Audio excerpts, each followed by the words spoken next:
Grabatzen ari garen unean gaueko 12 eta 27 minutu diren honetan, Antiguako txapelketan, 6. egunean, azken norgehiagokan, Julen Alberdik eta Lizeagak Etxaniz eta Gartziaren aurka jokatu duten norgehiagokaren analisi egingo dugu, gogoratuko dugu Etxaniz eta Gartzia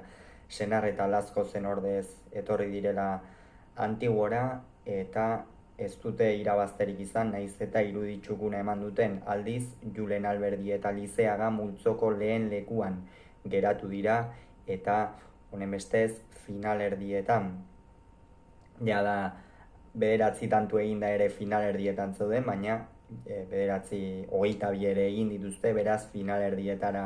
sailkatzea ez ezik, sailkatu ez ezik, gainera multzoko lehen lekuan geratu dira.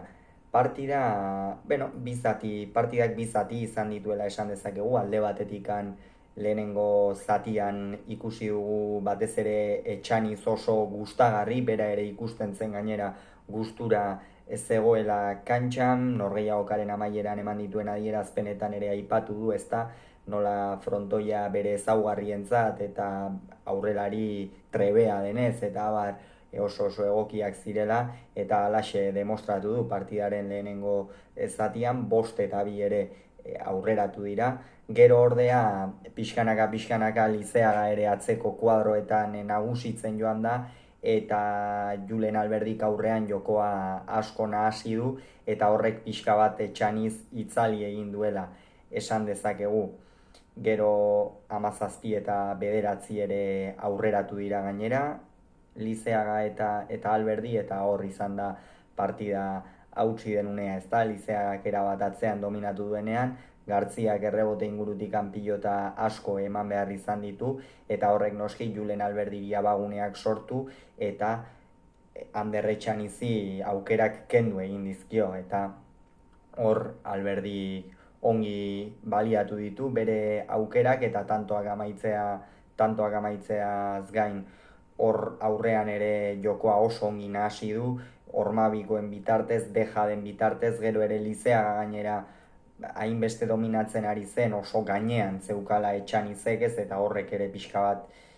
bat kendu egin dio protagonismo hori, eta Lizeagak ere hartu du bere protagonismoa, ohikoa den moduan hor aurreko kuadroetara jaisten zenean eta tanto batzuk amaitu ditu, hori ikusten da,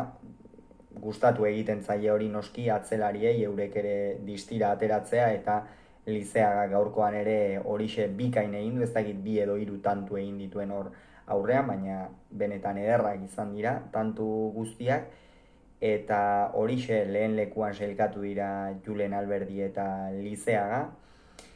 senar eta Lazkoz bikote titulara gaurkoan Etxaniz eta Gartziak osatu dutenak kalean geratu dira, kanpoan geratu dira,